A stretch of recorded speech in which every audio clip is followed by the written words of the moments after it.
My name is David Sadker. I guess I'm now a veteran feminist. I'm also a veteran of the Army, so I'm a double veteran. And I'd like to tell you my story. But to understand my story, you really have to go in a time machine and know what the world was like. Because I don't think when you watch this tape, you will have any clue as to how different the world was. So I'll tell you my story. I was born in the Bronx in a Jewish shtetl, a ghetto in a Bronx neighborhood populated mostly by survivors and first-generation Americans and immigrants. And I learned early on that sexism is a two-edged sword. When I was 8, my father died, and countless people explained to me that I was now the man of the family. That is not a good feeling if you're 8 years old. It doesn't give the family much hope or me much hope. I survived my childhood, I grew, and I eventually ended up in a master's program at Harvard, where I met my wife-to-be, Myra Sadker. At that point, she was Myra Pollock. And together, we began a relationship that lasted 3 decades until she passed away in 1995. So let me tell you a little bit about our world. And Myra and I were both in the MAT program, Master of Arts in Teaching. So we took half our courses in the subject we were teaching at Harvard and the other half in the School of Ed. And the School of Ed had an honorary society, but it wasn't exactly a society. It was an honorary fraternity. So although I had a GPA lower than Myra, I was initiated into PDK, Phi Delta Kappa, the honorary education fraternity. Myra was not. There wasn't an equivalent society. And so our first battle was getting Harvard to resign from, disassociate from that honorary fraternity, which we accomplished. Years later, Myra became one of the first female alumni to get into that society. Then we went into the Army together. And there was a war, and I was invited. I said, please, no, but they insisted. And Myra ended up teaching in the Job Corps in the States for a year, a poverty program, an anti-poverty program under the Johnson administration. And I ended up being in the Army. She wanted to come to Thailand, and she did. I was at a B-52 base in Thailand. And she started a school in our house. At the end of our service, we applied to teach in Massachusetts. I got 2 years of teaching credit, which meant my salary was about $800 higher than Myra. I didn't teach. I was in the Army. Myra got 0 credit for teaching in the Job Corps and teaching in her own school that we created because it wasn't a public school. So there you had a second experience of sexism. This was all normal. Male-only honorary groups, credit for male activities, like being in the military, not for female. We both taught, and then we went to graduate school again for our doctorates at UMass Amherst. And that was an exciting program led by a guy named Dwight Allen, who came from Stanford with half a dozen faculty and doctoral students, and a carte blanche to recreate a School of Ed. The first year we were there, all classes and programs were suspended. The doctoral students, everyone being supported, financially supported, were charged with planning an ideal School of Ed. It was a very exciting 3 years. Some of our students, about a third of our students in that program, were graduates of historically Black institutions. Another third were graduates of Ivy League institutions. It was a dynamic mix. Very committed to rectifying racist policy. But we fell upon something that few others saw. And we fell upon it because we were married. We would take classes together. We would do our assignments together. We would write articles together. And when we finished writing, people would have the strangest reaction. They'd say, "What a great article David wrote. What a great proposal David put together." And for reasons I've never fully understood, this bothered Myra. So she wrote an editorial in the school paper. We had a revolving tabula rasa was the paper. Gives you an idea. And she wrote an editorial called "The Only Socially Acceptable Form of Discrimination." And she talked about how it felt to be female and invisible in a doctoral program, especially in a school so committed to making sure racism did not raise its ugly head. There was a professor in the school who was a part-time editor at Harper and Row, said, "What a great idea for a book. What happens to girls in school?" You have to realize that in this period, and by this point we're in the late 60s, the books about sexism in school dealt only with boys. Why Johnny Can't Read, the feminization of boys in school. Girls, theoretically, were doing great. They weren't discipline problems. They weren't dropping out as much, or so they thought. And their grades were good. It's just that life wasn't good after their grades. And their treatment, their treatment was not great. Ted Sizer, a dean at Harvard, wrote some books, the first one of which was called Horace's Compromise. And he talked about the deals students and teachers make. Teachers might make a deal: I won't give you too much homework if you don't give me a hard time in class. And there's like a quiet pact. Let's make each other's lives okay. Well, that was part of the pact that girls were involved in and didn't know. I'll be nice. I won't create problems. You give me an A. But there's a terrible cost to being invisible. So Myra wrote her editorial, and lo and behold, it became a book from Harper and Row. And she was a co-author. The book came out in 1973, which was after Title IX was passed, but before it was implemented. And the book was called Sexism in School and Society. To our knowledge, that was the first book about sex bias in elementary and secondary schools, as well as college. So there we were. We had a book out. I say we because I was in charge of babysitting while she was writing the book. Later, we would write more things together. But this was really her book with another co-author. And the first year, the royalty checks were not so great. The second year, they disappeared. We asked the editor, what happened? He said, well, we have a problem.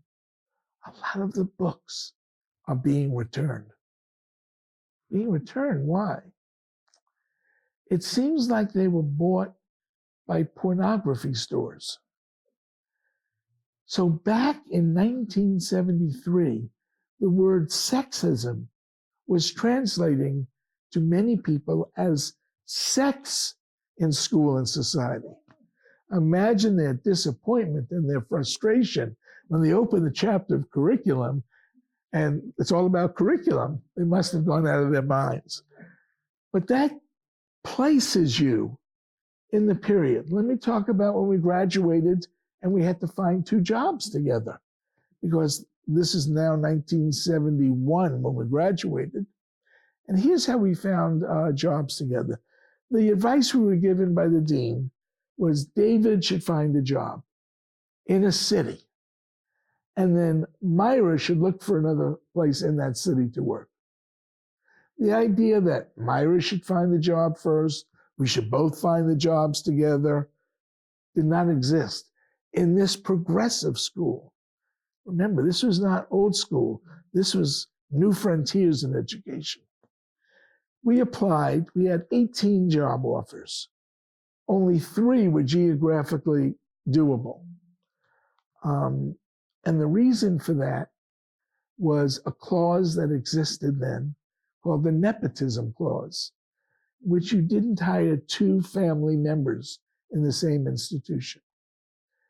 And this was created during the Depression, when there weren't enough jobs to go around. But the Depression was long gone in 1971, and the clause was very intact. So I remember sitting on a hotel floor. It was the Hilton in Chicago, and I was waiting for a job interview, knowing that we had to juggle 2 jobs somehow. And I sat down with my little pad, pre-computers, and wrote an article, which eventually came out in the Phi Delta Kappan, which was at one point only male, called Nepotism, a Clause for Concern. And we got a job together, not because of the article, but we got our first job at the University of Wisconsin, Parkside, a new campus in Racine, Kenosha. And why did Parkside accept a married couple? Was it incredibly progressive, thoughtful? Well, it wasn't bad, but the reason was it had been sued years earlier for denying a wife tenure when she clearly had credentials and would have gotten the tenure if she wasn't a wife. As a matter of fact, she passed all the hurdles for tenure until the last hurdle when the president or provost signs off on it, and then she got married, and then she was fired. So U of Wisconsin had set the precedent. Myra and I worked there together for 2 years, and then American University in Washington, one of the places we had interviewed at, and their response was, we'll hire either of you, you decide. They called up and they said they'd hire both of us. And we were very excited. We were making change. So we went there and we interviewed, and this is what the dean said. Well, we usually start people at 12,000, but since there are 2, and that was a reasonable salary back then, but since there are 2 of you, what do you think about we start you both at 11? Yeah, so even when they made a barrier, they overcame a barrier, they created another one. So the quote I gave the dean then was, we're 2 for the price of 2. And we ended up working there. Most of our career was there. At this time, there was a federal agency that was created called the Women's Equity Education Act. And we began applying for funds. So the first grant we got was to look at teacher ed textbooks and see how gender issues and gender bias and Title IX, everything else was being covered. Guess what? There was virtually no coverage. Book after book had a paragraph out of hundreds of pages on gender concerns, more likely on things like sex differences than any other issue. And so we issued a report, we sent out guidelines, publishers promised to do better, but 10 years later, when we called up again, they didn't remember there were guidelines. We then began writing chapters that were missing from these books. What do we know about how boys and girls learn? What do we know about different ways they're treated? What do we know about the history of women in education?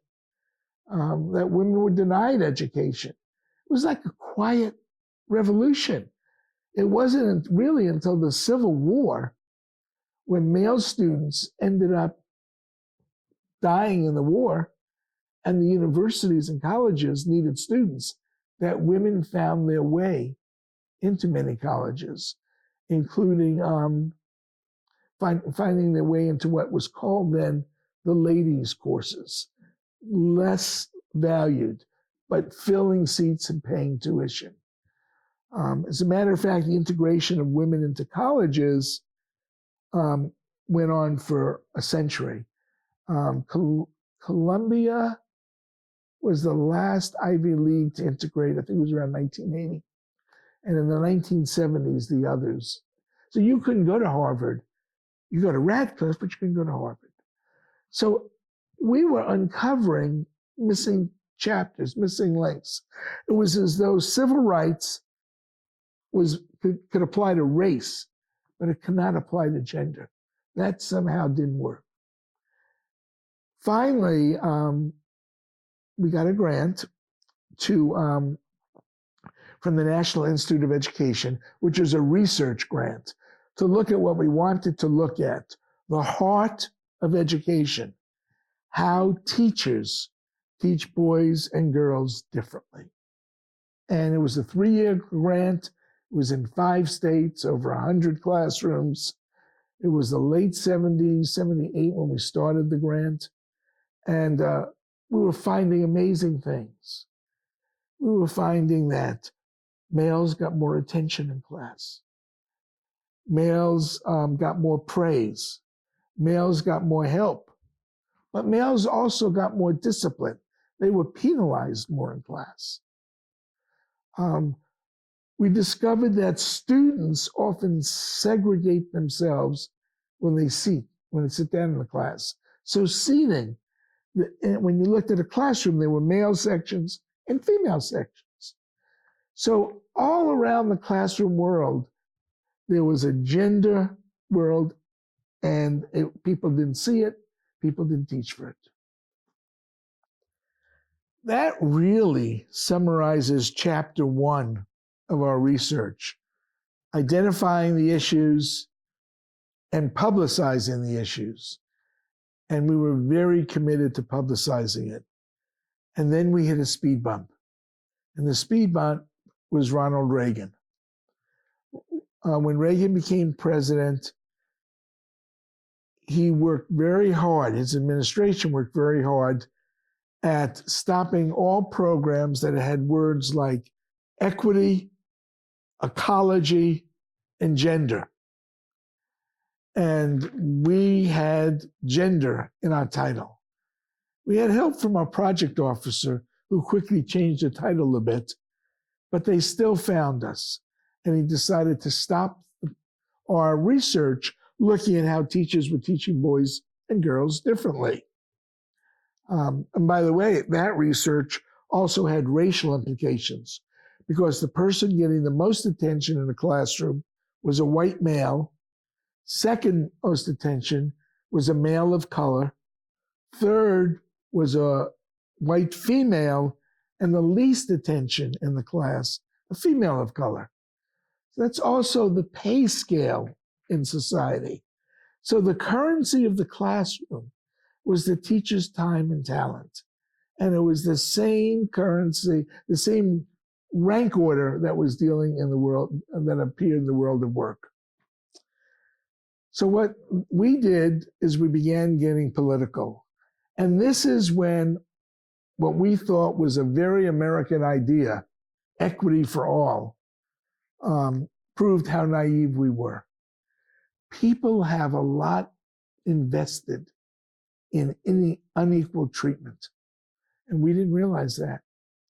So they tried to stop the grant, and we called up the senators in the states where we had our grant. Some were Republican, some were Democratic. They didn't know much about our grant, but they knew it was money going to their state.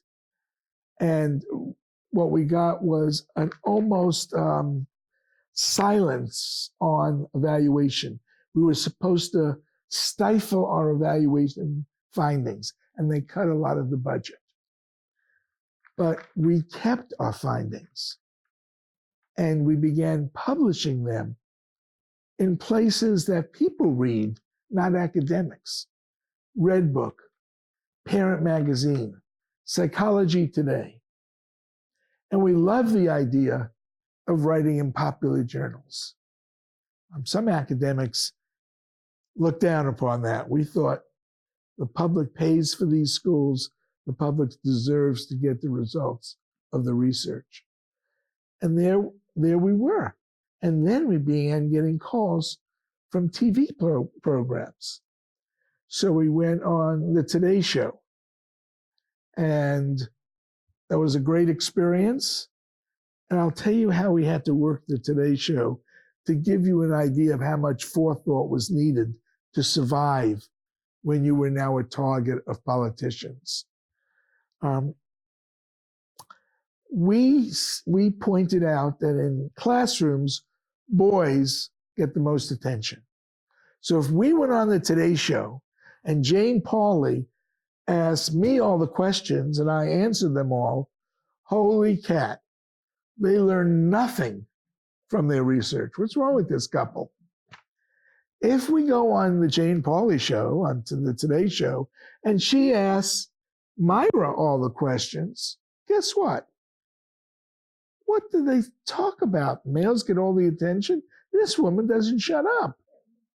So what we did is we decided we would control the flow of questions.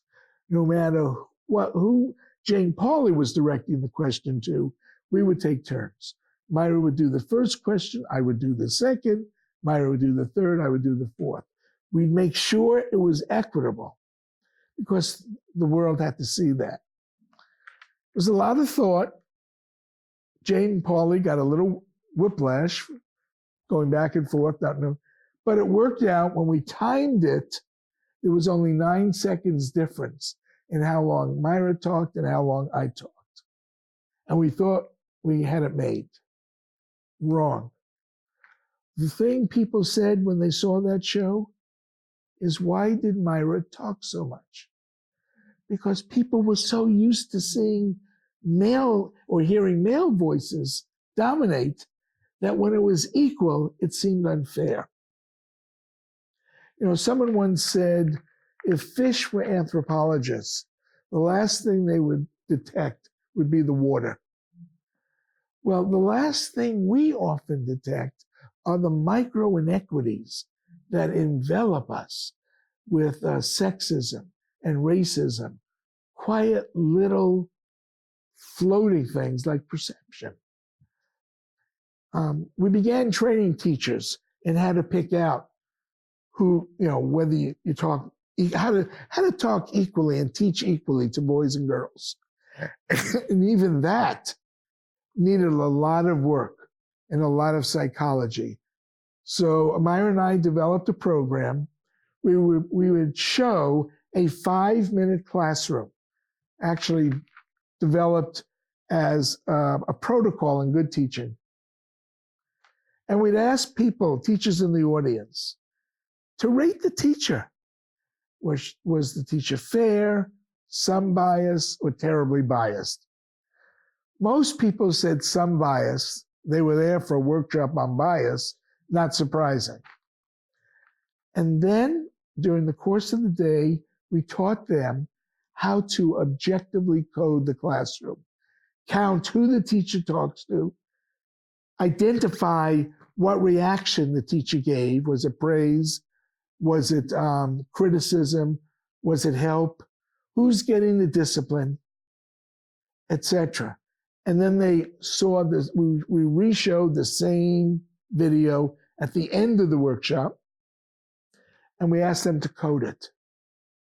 And they could see that, in fact, males got 2.5 times the number of interactions as females and 4 times the praises. Yet these experienced teachers, looking at it, didn't see it. That's the world they swim in.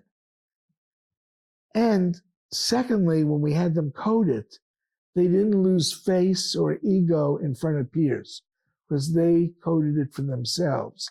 They knew what they said. They knew what they missed. And that sounds subtle or small, but it's key. Because if you have to convince people that they, quote, have bias. People aren't ready to admit to that. Teachers, above all, are not. They go into teaching to be fair. The last thing they want to do is be biased. So you have to work with them subtly and objectively. And that's what we did. So then we were political figures at this point. We didn't realize that. And our next adventure, Myra always wanted to write a popular book about gender bias. Myra was an English major. Popular book really appealed to her heart. So she wanted to write a popular book. We wrote a proposal together. We sent it around in the late 80s to 40 publishing houses. One house had a slight interest. I believe it was Ballantine in publishing it. Myra said, oh my goodness, 1 out of 40, forget about it. And we had a textbook that we had to revise. We have a textbook that does very well. We went back to the textbook. A few years later, AAUW published really a landmark monograph called How Schools Cheat Girls. Myra and I were asked to write the chapter on teacher interaction and how that was biased. And guess who liked the chapter? Our friend from the Today Show, Jane Pauley. Only this time she had a new show. It was called Dateline. And she asked if we wanted to be on Dateline. And we said, sure, because that has a huge audience. We went on Dateline. We showed her what we did. They did a really marvelous job of going over the research. And then we said, now that we've been on TV again, maybe we should get back to that publisher who was interested in the book. So we called up the publisher, and guess what? That editor was gone. Nobody else there cared about the book. Where'd that editor go? Well, she's now a literary agent. And then the very sophisticated David and Myra said, what's a literary agent? So we didn't realize, because in textbook world, you talk to the publisher. Trade world, a literary agent is very helpful. We found her. She put the video of our Dateline show together with our proposal that we had sent from years earlier, sent it around, and the book nobody would publish 3 years earlier went to auction. It meant 6 publishers were in a bidding war for that book. And the bids, I won't get specific because I still pinch myself, well into the 6 figures. So what changed?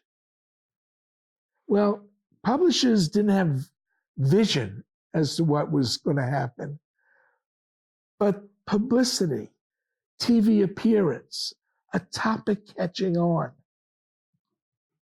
was what they were interested in.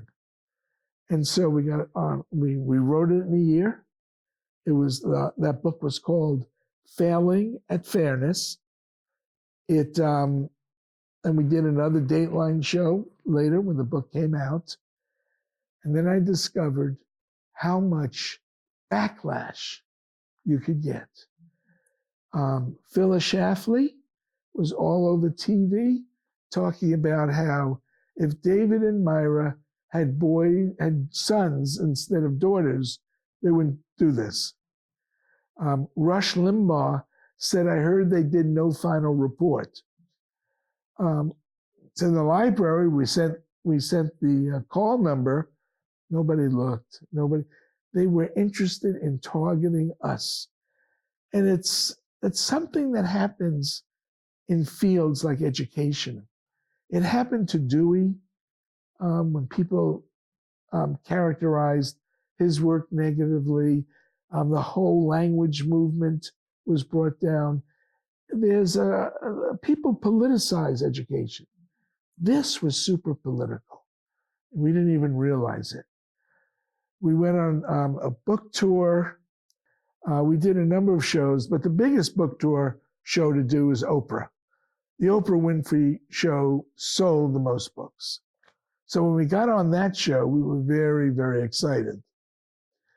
Then we got a call from one of our students at American University saying a faculty member, who shall go nameless for now,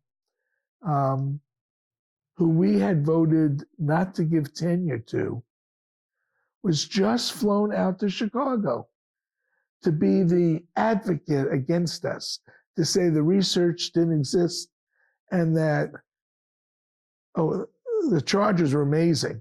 One was we had an 800 number to solicit business. It was a good idea, but we didn't have an 800 number. And he was flown out to Oprah. And we found out the night before that Myra was very upset with this. She was the dean of the college, the School of Ed. And he knew nothing about the field. He was just trying to get back for being denied tenure. So he told the producer, we're not going on. Holy cow. Producer called the publisher. The publisher said, you have to go on. We sell books. That's where we sell books. The public relations person working for the House, the Scribners, also try to talk us into it. We would not be moved. We're there to talk about the research and to help parents understand it. We're not there to get into a skunk fight with a faculty member. And this gives you a little insight into how they handled the problem. That morning, the faculty member went down and got into the limousine that was supposed to take him to the show. And the limousine took him to O'Hare Airport. And he was flown home. So evidently that was a big deal. And it hurt us in the long run because we got a reputation for being difficult. But we weren't about to be in a mud fight. We wanted something better than that. Shortly after that book tour, Myra discovered she had breast cancer. And 9 months later, she died, not from the breast cancer, but from a bone marrow transplant to treat the breast cancer. One I'm sorry we ever did. So when I look back upon our work, there are things we discovered that I'm glad we did. We discovered the dimensions of micro equity as well as macro equity. What is the experience of each student in that class? Is that student getting fair attention, balanced attention? We looked at gender, but then we looked at race, as did others, and at ethnicity. In West Virginia, where everybody in the school was white, we looked at welfare children and non-welfare children. Economics really affected how kids were treated in the class. Now today, think about who you are. What is your special gift? What is your difference? Are you gay? Are you transgendered? Are you really quiet? Are you boisterous? How are you treated in the class as an individual? What bias or prejudices that exist in our culture and in the teacher are being exhibited in your education?